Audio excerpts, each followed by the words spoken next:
Alright, Book Brats, I've already done a full summary of this book, so I think it's time to do a spoiler-free review of the book, Throne of Glass. I'm going to try to answer the question today, should you read this book?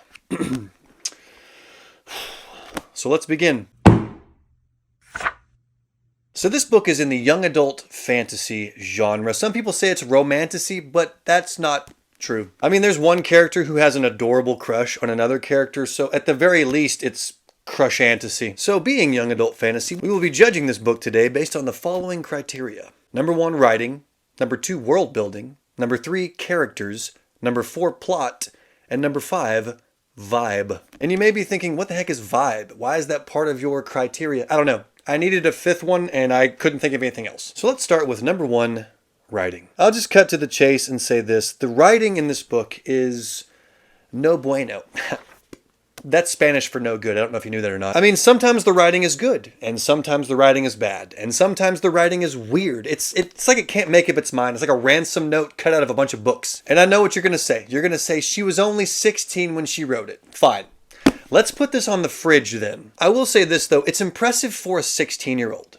I'll give you that. What, are you waiting for a joke? There's no joke. I mean, have you met a 16-year-old? The bar's not very high. There's the joke. But you may also be thinking she's a better writer than you'll ever be. Probably. And that's why I make videos about books rather than make books. Long story short on writing, if you're a child, I think you will enjoy this book. Because that's the target market. Children. So gather your kids and read it to them for a bedtime story. But as for me, I will give writing a 2. And that's being generous. Moving right along to category number 2, which is world building. Honestly, this category should be called location, sometimes piecing together, kind of. It's not bad world building. It's really not. It's just not good. I think the world building would be better if the writing was better. Maybe I just can't look past the writing and get into the world. The world building does get really good the further you get in the series. But the world building in book 1, it's very confusing. It's like when your kid's trying to tell you a story and they don't give you all the details. So you have to keep asking questions, but they're excited. So you're kind of excited too, but you really don't know what the heck's going on. But like I said, the world building gets better and better with each book. I just finished book 5 and spoiler alert, it was one of the best books I've read in a long time. That's a fact. If I was reviewing the series as a whole, I would give world building 5 stars, but alas, I am not. So for world building in this book, I will give it a 2. Let's move on to category number 3, characters. I can sum up how I feel about the characters in this book with one sound. The main character is supposed to be the world's deadliest assassin, but the vibe I got from her was like emo chick from the early 2000s with a goofy side. It's like she dresses in all black, but her bedroom is pink. It's like she's listening to My Chemical Romance while she plays with a slinky. Her character just wasn't believable for me, and I couldn't stand her. The only character I did like was Dorian, and that may be because I was so malnourished from the absence of good characters. Generally speaking, the characters just weren't memorable. But boy, do they get memorable later in the series. I think that's the main point I'll continually make, is that this book sucks, but the series gets really good. But for this book, I will give characters a 2.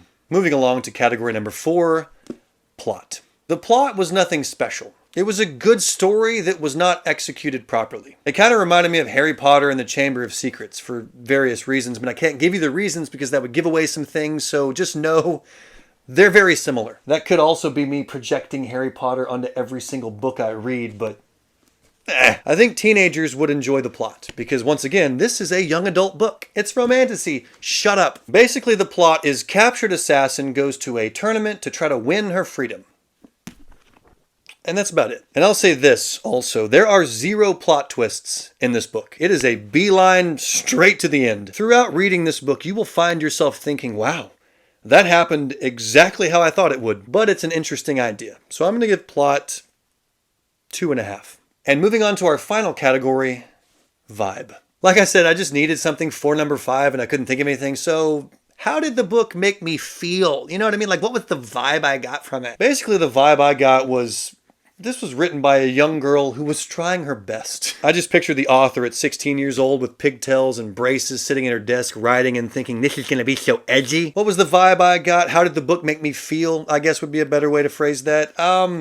Angry. I wanted to throw this book a couple of times, mainly because I was expecting more due to the devoted fan base that told me I had to read this book. I thought it was going to be amazing, but it was not. But like I said, book 5 is the best book I've read in a long time. Basically, this is a good story written poorly. Throughout the book, she's describing each task in this competition that they're all participating in, and at one point, she just glosses past half of it with language like, and then a few more tasks happen. I'm like, isn't that the main purpose of the book? Can we go task by task? Why are we just glossing over this? Anyway, vibe, I'm gonna give 1.5.